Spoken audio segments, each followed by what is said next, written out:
നാരായണ നാരായണ നാരായണ നാരായണ നാരായണ നാരായണ നാരായണ നാരായണ വംശീവിഭൂഷിതകരാന്നവനീരദാഭാത് പീതാംബരാതരുണബിംബഫലാധരോഷ്ഠാത് പൂർണേന്ദു സുന്ദരമുഖാദരവിന്ദനേത്രാത് കൃഷ്ണാത് പരം കിമപി തത്വമഹം ന ജാനേ കൃഷ്ണാത് പരം കിമപി തത്വമഹം ന ജാനേ. ശ്രീകൃഷ്ണായ നമഃ. സജ്ജനങ്ങളെ, ശ്രീമദ് ഭാഗവതത്തിന്റെ 1-ാം സ്കന്ധത്തിലെ 9-ാം അധ്യായത്തിലെ ആദ്യ ഭാഗങ്ങളാണ് നമ്മൾ വിചാരം ചെയ്തത്. 13 ശ്ലോകങ്ങളെക്കുറിച്ച് നമ്മൾ കഴിഞ്ഞ തവണ ചിന്തിച്ചു. 14-ാമത്തെ ശ്ലോകം നമുക്ക് നോക്കാം. സർവം കാലകൃതം മന്യേ ഭവതാം ചൈതപ്രിയം സപാലോ യദ്വശേ ലോകോ പായോരിവ ഘനാവലി. സർവം കാലകൃതം മന്യേ ഭവതാം ച യദപ്രിയം സപാലോ യദ്വശേ ലോകോ വായോരിവ ഘനാവലി. പദച്ഛേദം ചെയ്യാം. സർവം കാലകൃതം മന്യേ ഭവതാം ച യത് അപ്രിയം സപാലഃ യദ്വശേ ലോകഃ വായോഃ ഇവ ഘനാവലിഃ. ഇനി ഈ ശ്ലോകത്തിന്റെ അന്വയം. ഭവതാം ച അപ്രിയം യത് സർവം കാലകൃതം മന്യേ സപാലഃ ലോകഃ ഘനാവലിഃ വായോഃ ഇവ യത് വശേ. ഭീഷ്മരാണ് ഇവിടെ കുന്തി മുതലായിട്ടുള്ള ആളുകൾ, കുന്തിയുടെ മക്കളായ പഞ്ചപാണ്ഡവന്മാർ, ഇവരൊക്കെ തന്നെ പലതരത്തിലുള്ള ദുഃഖം അനുഭവിക്കാൻ എന്താണ് കാരണം? ഇവരൊക്കെ തന്നെ ധർമ്മത്തെ അനുഷ്ഠിച്ചവരാണ്, ഭഗവാനെ നിത്യം സ്മരണ ചെയ്യുന്നവരുമാണ്, ഭഗവാന്റെ പ്രിയപ്പെട്ടവരുമാണ്. എന്നിട്ടും അവർ ഇത്രയധികം ദുഃഖങ്ങൾ അനുഭവിച്ചുവല്ലോ എന്നുള്ള ഒരു വലിയ ഒരു സങ്കടമാണ് ഭീഷ്മർ അവരെ കണ്ടപ്പോൾ അവരോട് തന്നെ പറയുന്നത്. അപ്പോൾ അതിൻ്റെ കാരണം എന്തായിരിക്കും? ഏതൊരു കാര്യത്തിനും ഒരു കാരണമുണ്ടായിരിക്കും. കാരണമില്ലാതെ കാര്യമുണ്ടാവുകയില്ല എന്നുള്ള യുക്തി അനുസരിച്ച് അദ്ദേഹം ചിന്തിക്കുകയാണ്, എന്തുകൊണ്ടായിരിക്കും. എന്നിട്ട് അതിന് അദ്ദേഹം ചില സമാധാനങ്ങൾ കണ്ടെത്തുകയാണ്. ഒരു സാധാരണ ലോക വ്യവഹാരം അനുസരിച്ച്, അല്ലെങ്കിൽ ഒരു ലോക രീതിയാണ് അദ്ദേഹം ഇവിടെ പിന്തുടർന്നുകൊണ്ട്, നമ്മളൊക്കെ പറയാറുണ്ട് എല്ലാം ഈശ്വരാധീനമാണ്, അല്ലെങ്കിൽ ഭാഗ്യക്കേടാണ്, അല്ലെങ്കിൽ ലോകത്തിൻ്റെ ഗതി ഇങ്ങനെയൊക്കെയാണ് എന്നൊക്കെ പറഞ്ഞുകൊണ്ട് നമ്മൾ സ്വയം ആശ്വസിക്കുകയോ മറ്റുള്ളവരെ ആശ്വസിപ്പിക്കാറോ പതിവുണ്ട്. ഇതേ ശൈലിയിലാണ് ഇവിടെ ഭീഷ്മർ ഈ സംഭാഷണത്തിൻ്റെ ആദ്യ ഭാഗത്ത്, ഈ ഭാഗത്തൊക്കെ തന്നെ സംസാരിക്കുന്നതായിട്ട് നമുക്ക് കാണാൻ സാധിക്കുക. അപ്പം അദ്ദേഹം പറയുന്നു, ഭവതാം ച അപ്രിയം യത്, നിങ്ങൾക്ക് അപ്രിയമായിട്ട് ഇഷ്ടമില്ലാത്ത അനിഷ്ടമായ കാര്യങ്ങൾ എന്തൊക്കെ നടന്നു പോകും. കുന്തി ദേവിക്കായാലും മക്കളായ പാണ്ഡവന്മാർക്കായാലും വന്നു ചേർന്ന എല്ലാ തരത്തിലുള്ള കഷ്ടതകളും എന്തുകൊണ്ടാണ്? സർവം കാലകൃതം മന്യേ, അഹം സർവം കാലകൃതം മന്യേ, ഞാൻ ഇത് കാലകൃതം ആണ് എന്ന് കരുതുന്നു. എന്ന് വെച്ചാൽ കാലമാണ് എല്ലാം നമ്മളെ കൊണ്ട് ചെയ്യിക്കുന്നത്, കാലമാണ് ഈ ലോകത്തെ പ്രവർത്തിപ്പിച്ചു കൊണ്ടിരിക്കുന്നത്. കഴിഞ്ഞ തവണ ഞാൻ പറഞ്ഞു, കാലരൂപേണയോ ബഹി, ഭഗവാൻ തന്നെ കാലസ്വരൂപിയായിട്ടാണ് നമ്മുടെ ശരീരത്തിന് വെളിയിൽ ഈ പ്രകൃതിയിലെമ്പാടും എന്നും പ്രവർത്തിച്ചു കൊണ്ടിരിക്കുന്നത്. അപ്പോൾ ആ കാലത്തിൻ്റെ സ്വഭാവമാണ്, ആ കാലത്തിൻ്റെ പ്രവൃത്തിയാണ് നമ്മളെയൊക്കെ തന്നെ പരിണമിപ്പിക്കുക, ജീർണിപ്പിക്കുക, നമ്മളെ ദുഃഖത്തിലാഴ്ത്തുക, സുഖത്തിലേക്ക് കൊണ്ടുപോവുക. ഇതൊക്കെ തന്നെ ഈ കാലസ്വരൂപിയാണ് നമ്മളെ കൊണ്ട് ചെയ്യിക്കുന്നത്. അല്ലെങ്കിൽ നമുക്ക് സുഖവും ദുഃഖവും ഉണ്ടാക്കുന്നത് കാലമാണ് എന്ന് ഞാൻ കരുതുന്നു. ആ കാലത്തിൻ്റെ സ്വഭാവം എന്താണ്? സപാലഃ ലോകഃ യദ്വശേ എന്ന് പറയുന്നു. സപാലഃ ലോകഃ എന്ന് വെച്ചാൽ പാലകന്മാരോട് കൂടിയ ലോകം. ആരാണ് പാലകന്മാർ? ലോകപാലകന്മാരായിട്ടുള്ള ദേവന്മാർ, ലോകത്തിൻ്റെ നാനാ ദിക്കുകളിൽ വസിക്കുന്നതായ ദിക്പാലകന്മാരും, ഈ ലോകത്തിൻ്റെ ഓരോ പ്രവൃത്തിയും ചെയ്യാൻ വേണ്ടിയിട്ട് ഓരോ ദേവനുണ്ട്. വരുണനുണ്ട്, വായുവുണ്ട്, അഗ്നിയുണ്ട്, ഇന്ദ്രനുണ്ട്, യമനുണ്ട്, നിരുതിയുണ്ട്, ഇങ്ങനെ നിരവധി ദേവന്മാർ. ഈ ദേവന്മാർ അടക്കമുള്ളതായ ഈ ലോകം, ഈ ദേവന്മാരും ഈ ദേവന്മാരുടെ ലോകവും, വരുണന്റെ ലോകം, അഗ്നിയുടെ ലോകമൊക്കെ ഉണ്ട്. ഇങ്ങനെയുള്ള നിരവധി ലോകങ്ങളും അടങ്ങുന്ന ഈ ബ്രഹ്മാണ്ടത്തെ മുഴുവനും, അല്ലെങ്കിൽ ഈ ബ്രഹ്മാണ്ടം മുഴുവനും ഘനാവലിഹി വായോഹോ ഇവ. എങ്ങനെയാണോ ഘനാവലി, ഘനം എന്ന് വെച്ചാൽ മേഘം, മേഘങ്ങളുടെ കൂട്ടം, മേഘസമൂഹം എങ്ങനെയാണോ വായുവിന് അടിമപ്പെട്ട് കിടക്കുന്നത്, വായുവാണ് തീരുമാനിക്കുന്നത്, കാറ്റാണ് തീരുമാനിക്കുന്നത് മേഘം എങ്ങോട്ട് പോകണം, എവിടെ നിൽക്കണം, എവിടെ മഴ പെയ്യണം, എവിടെ മഴ പെയ്തുകൂടാ, എപ്പോൾ ഇടി മിന്നലൊക്കെ ഉണ്ടാക്കണം എന്നൊക്കെ തീരുമാനിക്കുന്നത് വായുവിൻ്റെ, കാറ്റിൻ്റെ കയ്യിലാണ്. അപ്പോൾ മേഘങ്ങൾക്ക് സ്വാതന്ത്ര്യമില്ല, കാറ്റാണ് തീരുമാനിക്കുന്നത് മേഘം എവിടെ നിലകൊള്ളണം എന്നുള്ള കാര്യം. ഇതുപോലെ തന്നെയാണ് ഈ ദിക്പാലകന്മാരും ലോകപാലകന്മാരായിട്ടുള്ള സകല ദേവന്മാരടക്കമുള്ള എല്ലാ ലോകങ്ങളും, സർവ്വലോകവും യാതൊരു കാലസ്വരൂപിയായിരിക്കുന്ന ഈശ്വരന്റെ കയ്യിലാണോ, ഭഗവാന്റെ കയ്യിലാണോ, അല്ലെങ്കിൽ കാലത്തിന്റെ കയ്യിലാണോ ഇരിപ്പുറപ്പിച്ചിട്ടുള്ളത്, അല്ലെങ്കിൽ അവരുടെ നിയന്ത്രണത്തിലാണോ ഉള്ളത്, ആ കാലം തന്നെയാണ് ഇവിടെ നിങ്ങളുടെയും ദുഃഖത്തിന് കാരണം ആയിട്ടുള്ളത് എന്നാണ് ഒരു ലോക സത്യം, ഒരു ലോകോക്തിയായിട്ട് ഭീഷ്മർ ഇവിടെ വെളിപ്പെടുത്തുന്നത്. സർവം കാലകൃതം മന്യേ ഭവതാം ച യദപ്രിയം സപാലോ യദ്വശേ ലോകോ വായോരിവ ഘനാവലി. അടുത്ത ശ്ലോകം നോക്കാം നമുക്ക്. 15-ാമത്തെ ശ്ലോകം നോക്കുക. യത്ര ധർമ്മസുതോ രാജാ ഗദാപാണിർവൃകോദര കൃഷ്ണോ സ്ത്രീഗാണ്ഡിവം ചാപം സുഹൃത്കൃഷ്ണസ്തതോ വിപത്. യത്ര ധർമ്മസുതോ രാജാ ഗദാപാണിർവൃകോദര കൃഷ്ണോ സ്ത്രീഗാണ്ഡിവം ചാപം സുഹൃത്കൃഷ്ണസ്തതോ വിപത്. യത്ര ധർമ്മസുതഃ രാജാ ഗദാപാണിഃ വൃകോദരഃ കൃഷ്ണഃ അസ്ത്രീ ഗാണ്ഡിവം ചാപം സുഹൃത്ത് കൃഷ്ണഃ തതഃ വിപത്. ഇങ്ങനെയാണ് പദച്ഛേദം ചെയ്യേണ്ടത്. ഇനി ഈ ശ്ലോകത്തിൻ്റെ അന്വയം നോക്കാം. യത്ര രാജാ ധർമ്മസുതഃ ഗദാപാണിഃ വൃകോദരഃ അസ്ത്രീ കൃഷ്ണഃ ചാപം ഗാണ്ഡീവം സുഹൃത്ത് കൃഷ്ണഃ തതഃ വിപത്. ഇവിടെ ചില കാര്യങ്ങളെ ചൂണ്ടിക്കാണിക്കുകയാണ്. പാണ്ഡവന്മാർക്ക് ദുഃഖമുണ്ടാകാൻ ഒരു കാരണവും കാണുന്നില്ല. കാരണം എന്താണ്? അവർക്ക് എല്ലാം തന്നെ അനുകൂലമാണ്, സാഹചര്യം അവർക്ക് അനുകൂലമാണ്.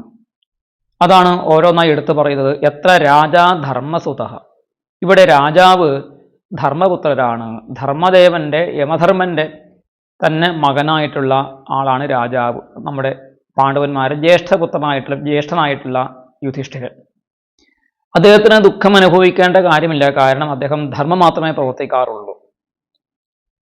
ധർമാധർമ്മങ്ങളെ വിവേചനം ചെയ്ത് നമുക്ക് ശിക്ഷ വിധിക്കുന്ന ആളാണ് സാക്ഷാൽ ധർമ്മദേവൻ അല്ലെങ്കിൽ യമധർമ്മൻ. അദ്ദേഹത്തിൻ്റെ തന്നെ മകനാണ് യുധിഷ്ഠിരൻ. എന്നിട്ടും അദ്ദേഹത്തിന് ജീവിതത്തിൽ ദുഃഖങ്ങൾ അനുഭവിക്കേണ്ടി വന്നു എന്നുള്ളത് ഒരു വിപര്യമാണ്, ഒരു വിപരീതമായ സംഭവമാണ്. ഗദാപാണിഃ വൃകോദരഃ, വൃകോദരൻ എന്ന് വെച്ചാൽ ഭീമസേനൻ. ആ ഭീമസേനൻ പൊതുവെ ശക്തനാണ്, 10,000 ആനകളുടെ ബലമുള്ളവനാണ്. ആ ഭീമന്റെ കയ്യിൽ ഒരു ഗദ കൂടി എടുത്തു കഴിഞ്ഞാൽ, ഗദ കൂടി വന്നു കഴിഞ്ഞാൽ ആ ഭീമനെ ലോകത്തിൽ ആർക്കും തോൽപ്പിക്കാൻ സാധിക്കുകയുമില്ല. പക്ഷേ അങ്ങനെയുള്ള ആ ഭീമന് പോലും ദുര്യോധനന്റെയും ദുശാസനന്റെയും ശാസനക്ക് വഴങ്ങിക്കൊണ്ട് കാട്ടിലേക്ക് പോകേണ്ടി വന്നു എന്നുള്ളതും, സ്വന്തം പത്നിയെ അവഹേളിച്ചപ്പോൾ അതിന് പ്രതിഷേധം അല്ലെങ്കിൽ പ്രതികാരം ചെയ്യാൻ സാധിച്ചില്ല എന്നുള്ളതും വലിയ ഒരു വിപര്യമായിട്ട് നിലനിൽക്കുന്നു. അദ്ദേഹവും ദുഃഖം അനുഭവിച്ചുകൊണ്ട് ഇത്രയും കാലം കഴിഞ്ഞുകൂടി. പിന്നെയോ അസ്ത്രീ കൃഷ്ണ, അസ്ത്രീ എന്ന് വെച്ചാൽ അസ്ത്രമുള്ളവൻ. അസ്ത്രീ ആരാണ് അസ്ത്രമുള്ളവൻ? അർജുനനാണ്. അർജുനനെ എന്താണ് കൃഷ്ണൻ എന്ന് വിളിച്ചത്? അർജുനന്റെ പേരാണ് കൃഷ്ണൻ. അർജുനന്റെ 10 നാമങ്ങളിൽ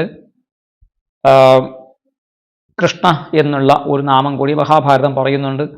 അദ്ദേഹത്തിന് ചെറിയ പ്രായത്തിൽ വിളിച്ച പേരും കൃഷ്ണൻ എന്നാണ്. കൃഷ്ണവർണ്ണമുള്ളവനുമാണ്. അർജുന, ഫൽഗുന, ജിഷ്ണു, കിരീടി, ശ്വേതവാഹന, ബീഭത്സു, വിജയ, കൃഷ്ണ, സവ്യസാചി, ധനഞ്ജയ എന്നീ പേരുകൾ അർജുനന് മഹാഭാരതത്തിൽ പറഞ്ഞിട്ടുണ്ട്, നിർദ്ദേശിച്ചിട്ടുണ്ട്.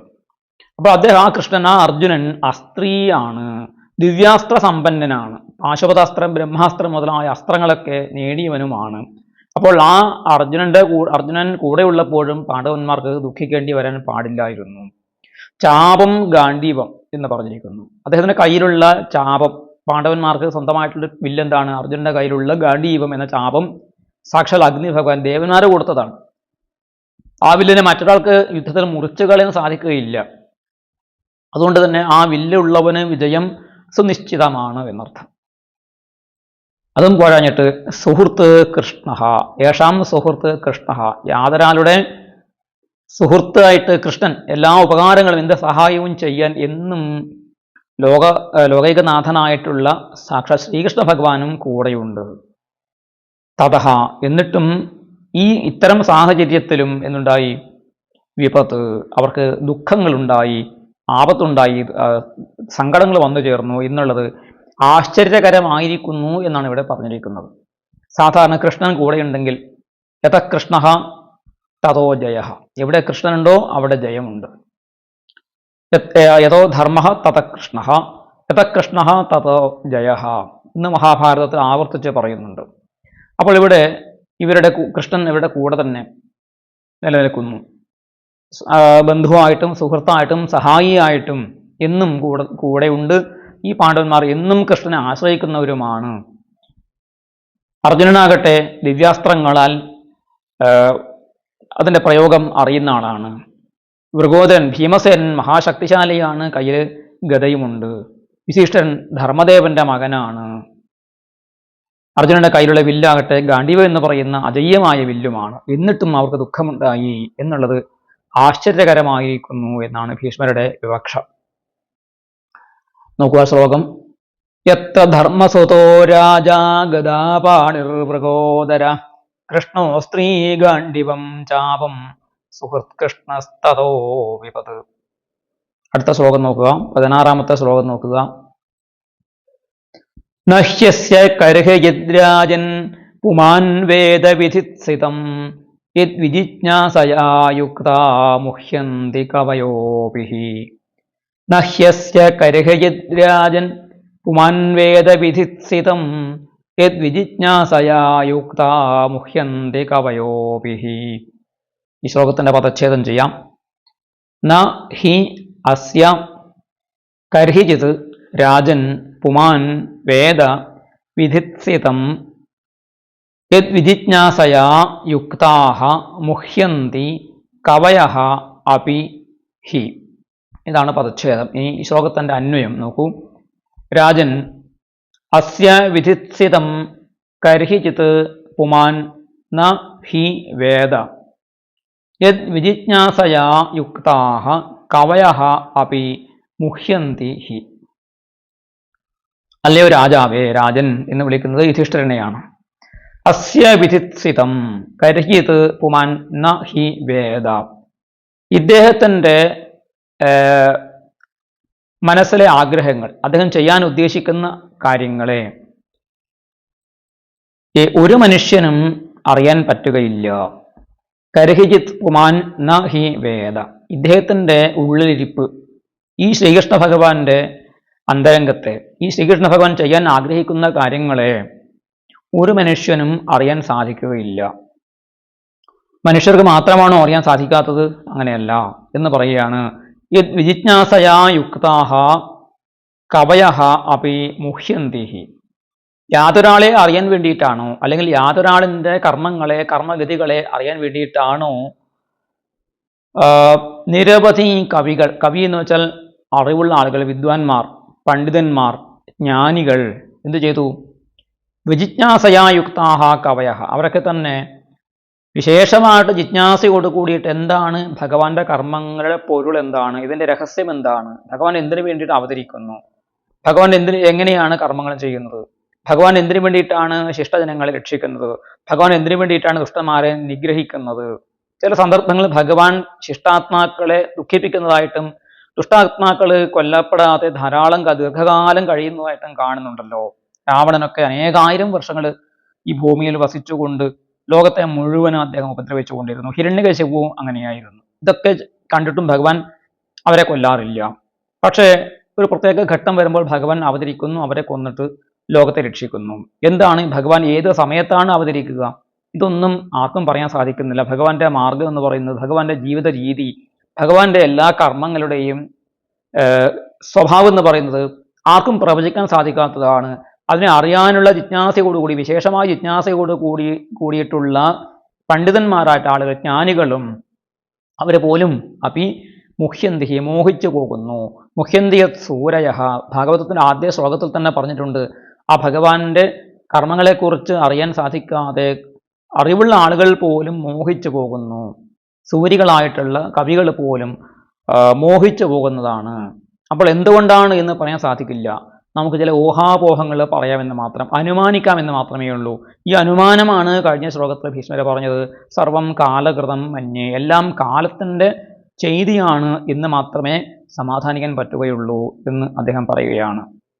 അതുകൊണ്ട് ഭഗവാന്റെ കർമ്മങ്ങളുടെ രഹസ്യം കണ്ടെത്താൻ ശ്രമിച്ചിട്ട് കാര്യമില്ല.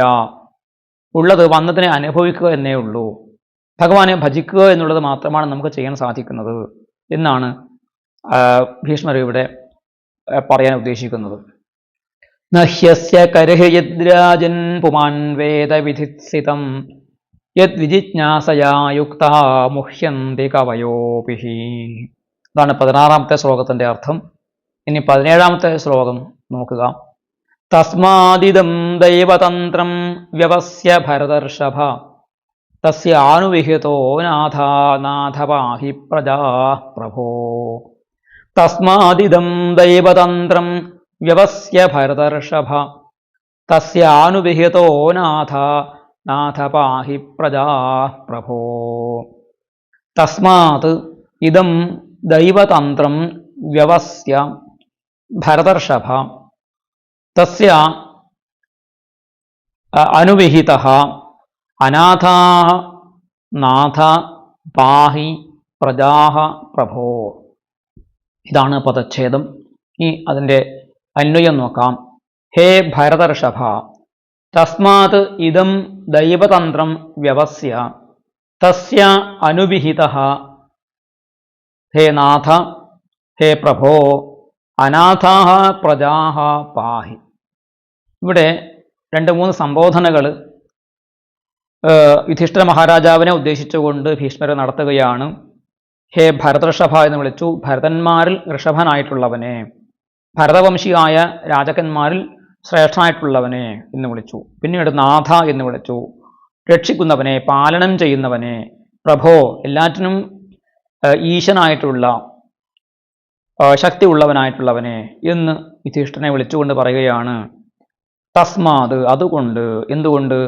ഭഗവാന്റെ ചെയ്തികളെക്കുറിച്ച്, ഭഗവാന്റെ കർമ്മങ്ങളുടെ നിഗൂഢതയെ അനാവരണം ചെയ്യാൻ അറിവുള്ളവർക്ക് പോലും സാധിക്കുകയില്ല എന്നുള്ളത് കൊണ്ട്, വരുന്നത് വരട്ടെ എന്ന് ചിന്തിച്ചുകൊണ്ട് നമ്മൾ എന്ത് ചെയ്യണം?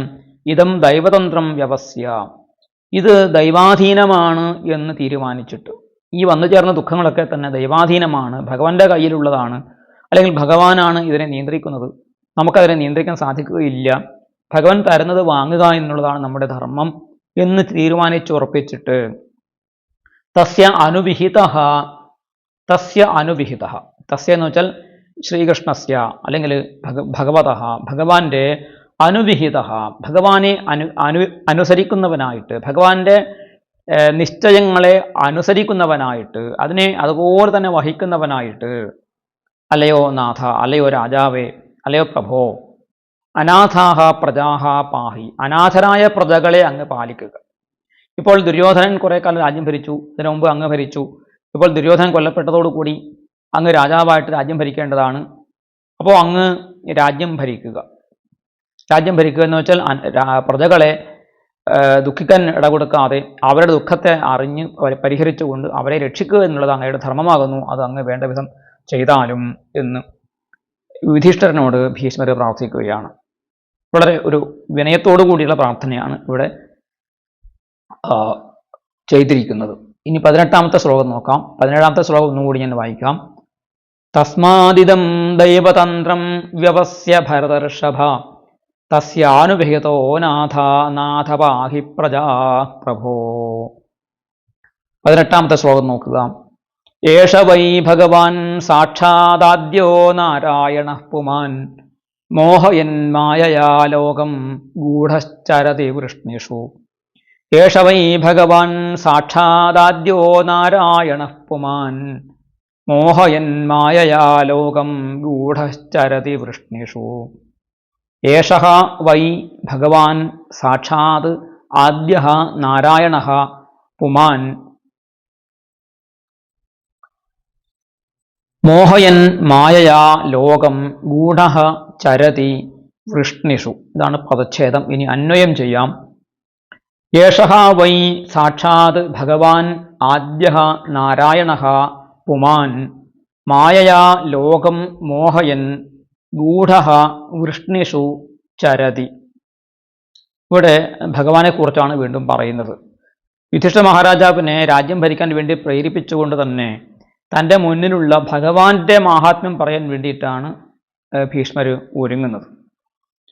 അപ്പോൾ ഭഗവാനെക്കുറിച്ച് പറയുമ്പോൾ അദ്ദേഹം പറയുന്നത് ഭഗവാൻ കേവലം ഒരു യാദവ വംശത്തിൽ ജനിച്ച രാജാവല്ല, വസുദേവരുടെ മകനായിട്ടോ ദേവകിയുടെ മകനായിട്ടോ ജനിച്ച ഒരു രാജകുമാരനല്ല, മറിച്ച് അദ്ദേഹം ആരാണ്?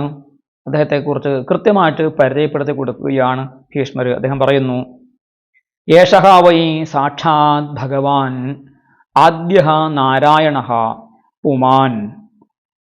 നിരവധി വിശേഷണങ്ങൾ, ഒരു 3-4 വിശേഷണങ്ങൾ ഭഗവാനെക്കുറിച്ച് പറയുകയാണ്. അതിലൊന്ന് ഭഗവാൻ എന്ന് പറയും. സാക്ഷാത് എന്ന് വെച്ചാൽ പ്രത്യക്ഷമായിട്ട് നമുക്ക് കൺമുന്നിൽ ഇന്ദ്രിയങ്ങളെ കൊണ്ട് കാണാൻ സാധിക്കുന്ന രീതിയിൽ കൺമുന്നിൽ നിൽക്കുന്നവനായ പ്രത്യക്ഷമായിട്ടിരിക്കുന്ന ഭഗവാൻ. അദ്ദേഹം ഭഗവാനാണ്.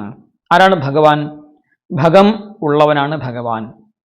ഭഗം എന്ന് വെച്ചാൽ സാധാരണ ഐശ്വര്യം എന്ന അർത്ഥത്തിൽ സാധാരണ പ്രയോഗിക്കാറുണ്ടെങ്കിലും ഭഗം എന്ന് പറയുന്നത് 6 ഗുണങ്ങൾ ആണ്. 6 ഗുണങ്ങൾ ഉള്ളവനെ ഭഗവാൻ എന്ന് പറയാം.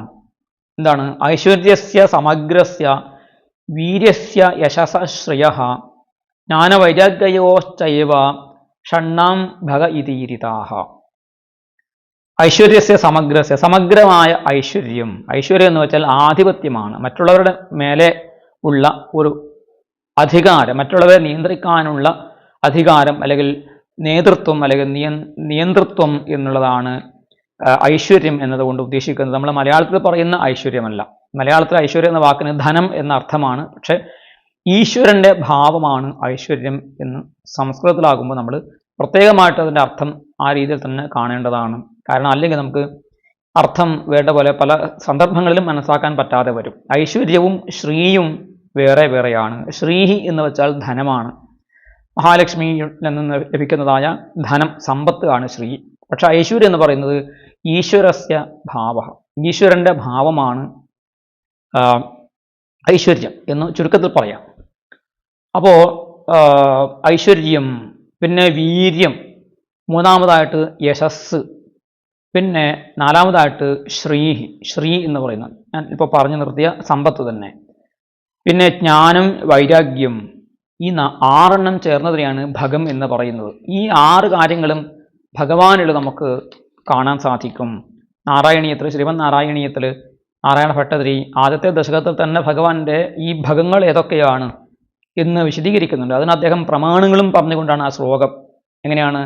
ഐശ്വര്യം ശങ്കരാദീശ്വര വിനിയമനം വിശ്വതേജോഹരാണം തേജസ്സംഹാരി വീര്യം വിമലമപി യശോ നിസ്പൃഹൈശ്ചോപഗീതം അംഗാസംഗാ സദാശ്രീരഖില വിദസിന ക്വാപിതേ സംഘവാർത്ത തദ്വാതാകാരവാസിൻ മുരഹര ഭഗവത് ശബ്ദമുഖ്യാശ്രയോസി എന്ന് നാരായണത്തിൽ പറയുന്നു. ഐശ്വര്യം എന്താണ്? ഭഗവാന്റെ ഐശ്വര്യം ശങ്കരാദീശ്വര വിനിയമനം. ശങ്കരൻ, അത് ശംഭു, ബ്രഹ്മാവ് മുതലായിട്ടുള്ള ദേവന്മാരെ പോലും നിയമിക്കുന്നതും അവരെ നിയന്ത്രിക്കുന്നതും ഭഗവാനാണ് എന്നുള്ളത് കൊണ്ട് ഭഗവാന്റെ ഐശ്വര്യം ആരും ചോദ്യം ചെയ്യാറില്ല. പിന്നെ 2മതായിട്ട് വീര്യം. എന്താണ് ഭഗവാന്റെ വീര്യത്തിൻ്റെ സ്വഭാവം? വിശ്വതേജോഹരാണാം തേജസ്സംഹാരി വീര്യം. വിശ്വത്തിൻ്റെ തേജസ്സിനെ ഹരിക്കുന്നവരായ രുദ്രാദി ദേവന്മാരുടെ ഒക്കെ തന്നെ തേജസ്സിനെയും ഹരിക്കുന്നതായ ഭഗവാന്റെ വീര്യം. മറ്റു ദേവന്മാരുടെ തേജസ്സിനെ പോലും ഹരിക്കാൻ പറ്റുന്നുണ്ടെങ്കിൽ ഭഗവാന് ഈ ലോകത്തിൻ്റെ തേജസ്സിനെയും ഹരിക്കാൻ സാധിക്കുമെന്ന കാര്യത്തിൽ സംശയമില്ല. അതുകൊണ്ട് ഭഗവാന്റെ വീര്യവും ചോദ്യം ചെയ്യപ്പെടുന്നില്ല. വിമലമപി യശഃ നിസ്പൃഹൈഹി ച ഉപഗീതം. ഭഗവാന്റെ നിർമ്മലമായ യശസ് നിസ്പൃഹന്മാരായ ആളുകൾ ധാരാളമായിട്ട് പാടിയിട്ടുണ്ട്. ആഗ്രഹമില്ലാത്തവർ പാടിയതായതുകൊണ്ട് അത് സത്യമായിരിക്കും എന്ന് വിവക്ഷ. അംഗാസംഗാ സദാശ്രീഹി. ശ്രീ എന്ന് പറയുന്ന ആ ലക്ഷ്മി അംഗാസംഗ, ഭഗവാന്റെ ശരീരത്തോടുകൂടി തന്നെ എന്നും ചേർന്ന് നിൽക്കുകയാണ്. ഭഗവാന്റെ വക്ഷത്തിൽ തന്നെ കഴിയുകയാണ് ലക്ഷ്മി ദേവി, ശ്രീ എന്ന് പറയുന്ന ആ ദേവത. അതുകൊണ്ട് ഭഗവാനിൽ ശ്രീ ഉണ്ട് എന്ന കാര്യത്തിലും സംശയമില്ല.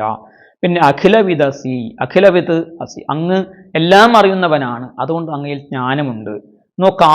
ക്വാപിതേ സംഘവാർത്ത, അങ്ങക്ക് സംഘമുണ്ടായതായിട്ട്, എന്തിനോടെങ്കിലും ആഗ്രഹമുള്ളതായിട്ട്, എന്തിനോടെങ്കിലും ആസക്തി ഉള്ളതായിട്ട് എവിടെയും ഒരു പുരാണത്തിലും പറഞ്ഞു കേട്ടിട്ടില്ല. അതുകൊണ്ട് അങ്ങയിൽ വൈരാഗ്യവും ഉണ്ട്. അപ്പോൾ ഐശ്വര്യം, വീര്യം, യശസ്, ശ്രീഹി, ജ്ഞാനം, വൈരാഗ്യം, ഈ 6 ഗുണങ്ങളും അങ്ങയ്ക്കുള്ളത് കൊണ്ട് അല്ലയോ മുരഹര, അല്ലയോ ഗുരുവായൂരപ്പ, അങ്ങ് ഭഗവത് ശബ്ദ മുഖ്യാശ്രയനാണ്. ഭഗവാൻ എന്ന ശബ്ദത്തിൻ്റെ മുഖ്യ ആശ്രയം അങ്ങാകുന്നു. എന്ന് വെച്ചാൽ അങ്ങയെ ഒരു പ്രമാണമാക്കി വെച്ചുകൊണ്ടാണ് ഭഗവാൻ എന്ന ശബ്ദം തന്നെ ഉണ്ടായിട്ടുള്ളത്. മറ്റൊരാളും ആ ഭഗവാൻ എന്ന ശബ്ദത്തിന് അധികാരി അല്ല, അങ്ങാണ് അതിന് ഏകനായ അധികാരി എന്നാണ് നാരായണീയത്തിൽ ഭട്ടതിരി ഭഗവാനെ കുറിച്ച് പറയുന്നത്. അത് ഞാൻ സാന്ദർഭികമായിട്ട് ഇവിടെ ഉദ്ധരിച്ചു എന്നേ ഉള്ളൂ. ഭഗവാൻ എന്ന ആ ശബ്ദത്തിൻ്റെ അർത്ഥം 6 ഭഗങ്ങളോട് കൂടിയവൻ എന്നാകുന്നു. പിന്നെ മറ്റൊരു ഭഗവാനെ കുറിച്ച് പറഞ്ഞിരിക്കുന്നത് നാരായണ എന്നാണ്. നാരാ ജലം അയനം സ്ഥാനം യസ്യ സ നാരായണ. ജലത്തിൽ അയനം ചെയ്യുന്നവനായതുകൊണ്ട്, ജലത്തെ സ്ഥാനമാക്കി മാറ്റിയിട്ടുള്ളത് കൊണ്ടാണ് ഭഗവാനെ നാരായണൻ എന്ന് വിളിക്കുന്നത് എന്ന് ആ പദത്തിന് ഒരു വിൽപ്പത്തിയുണ്ട്. അയ ഗതൗ, അയ എന്ന് പറയുന്ന ധാതുവിന് ഗത്യർത്ഥമാണ്. അതിൻ്റെ പ്രാപ്തിയർത്ഥവുമുണ്ട്. ഗതിയും പ്രാപ്തിയും അർത്ഥമാക്കുന്നുണ്ട്. അതുകൊണ്ട് അതിനെ പ്രാപിച്ചിരിക്കുന്നവൻ, ജലത്തെ പ്രാപിച്ചിരിക്കുന്നവൻ എന്നുള്ള അർത്ഥത്തിൽ ഭഗവാന് നാരായണൻ എന്ന നാമം. ഇനി മറ്റൊരു രീതിയിൽ പറഞ്ഞാൽ നരാണം സമൂഹോ നാരം, നരന്മാരുടെ സമൂഹമാണ് നാരം, മനുഷ്യരുടെ സമൂഹമാണ് നാരം. തത്ര ആയനം സ്ഥാനം യസ്യ സഹ. അപ്പൊ ആ മനുഷ്യർക്ക് എത്തിപ്പെടേണ്ടതായ പ്രാപ്തി സ്ഥാനമാണ് ഭഗവാൻ എന്നുള്ളത് കൊണ്ട് ഭഗവാൻ നാരായണൻ. ഇങ്ങനെ പല രീതിയിൽ ഭഗവാന് നാരായണൻ എന്ന പേര്. അപ്പോൾ ഭഗവാൻ ആദ്യനാണ്, നാരായണനാണ് എന്ന് പറയുകയാണ്. യശവേ ഭഗവാൻ സാക്ഷാത് ആദ്യോ നാരായണ പുമാൻ, ആദ്യനാണ്. ആദ്യം, അതായത് പ്രപഞ്ചത്തിൻ്റെ ആദിയിൽ ഉണ്ടായത് ഭഗവാൻ മാത്രമാണ്. പ്രപഞ്ചം ഉണ്ടാകുന്നതിന് മുമ്പേ തന്നെ ഭഗവാൻ ഇവിടെ ഉണ്ടായിരുന്നു. അതുകൊണ്ട് ഭഗവാൻ ആദ്യനാണ്. പിന്നെ പുമാനാണ്, പുരുഷനാണ്, പരമപുരുഷനാണ്, എല്ലാ ജീവജാലങ്ങളുടെയും ശരീരത്തിൽ വസിക്കുന്നവനാണ്. പുല്ലിംഗ വാചകം ആയിട്ടുള്ള എല്ലാ വസ്തുക്കളും ഭഗവാൻ തന്നെയാണ് എന്നൊക്കെ നിരവധിയായ അർത്ഥങ്ങൾ അതിന് നമുക്ക് കൽപ്പിക്കാൻ സാധിക്കും. അങ്ങനെയുള്ള ഭഗവാൻ മായയാ ലോകം മോഹയൻ ഗൂഢ വൃഷ്ണിഷു ചരതി, മായ കൊണ്ട് ഈ ലോകത്തെ മോഹിപ്പിച്ചുകൊണ്ട് നിഗൂഢനായിട്ട്, അതായത് തൻ്റെ രഹസ്യത്തെ വെളിപ്പെടുത്താതെ സ്വരൂപം ധരിച്ചുകൊണ്ട്, മാനുഷ രൂപം ധരിച്ചുകൊണ്ട്, തൻ്റെ രഹസ്യത്തോട് കൂടിയിട്ട്, തൻ്റെ ശക്തിയെ വെളിപ്പെടുത്താത്തവനായിട്ട്, സ്വരൂപത്തെ മറച്ചു വെച്ചുകൊണ്ട് വൃഷ്ണിഷു ചരതി, വൃഷ്ണിഷു യാദവ വംശത്തിൽ ഭഗവാൻ ജീവിച്ചുകൊണ്ടിരിക്കുന്നു, പ്രവർത്തിച്ചുകൊണ്ടിരിക്കുന്നു. അപ്പോൾ ആ ഭഗവാൻ സാക്ഷാത്തായിട്ട് ഭഗങ്ങളോട് കൂടിയിരിക്കുന്നവൻ, ആദ്യനായിരിക്കുന്ന ആ ദേവൻ നാരായണ ഭഗവാൻ, പരമപുരുഷൻ, അദ്ദേഹം മായ കൊണ്ട് ഈ ലോകത്തെ മോഹിപ്പിച്ചുകൊണ്ട് യാദവന്മാർക്കിടയിൽ നിഗൂഢമായ ഉദ്ദേശത്തോട് കൂടിയിട്ടും, അല്ലെങ്കിൽ ആർക്കും വെളിപ്പെട്ട് കിട്ടാത്തതായ ചൈതന്യത്തോട് കൂടിയിട്ടും ആ വൃഷ്ണികളിൽ അദ്ദേഹം പ്രവർത്തിച്ചു കൊണ്ടിരിക്കുകയാണ്. അപ്പോൾ ആ ഭഗവാനെയാണ് നമ്മൾ ആശ്രയിക്കേണ്ടത് എന്നാണ് ഇവിടെ ഭീഷ്മർ പറയുന്നത്. ഏഷ വൈ ഭഗവാൻ സാക്ഷാദാദ്യോ നാരായണ പുമാൻ മോഹയൻ മായയാ ലോകം ഗൂഢശ്ചരതി വൃഷ്ണിഷു. അടുത്ത ഷോകൾ നമുക്ക് മറ്റൊരു വീഡിയോയിൽ ചെയ്യാം. നാരായണ നാരായണ നാരായണ നാരായണ നാരായണ നാരായണ നാരായണ നാരായണ. ഹരേ രാമ രാമ രാമ ഹരേ ഹരേ, ഹരേ കൃഷ്ണ കൃഷ്ണ കൃഷ്ണ ഹരേ ഹരേ. സർവത്ര ഗോവിന്ദ നാമ സങ്കീർത്തനം, ഗോവിന്ദ ഗോവിന്ദ.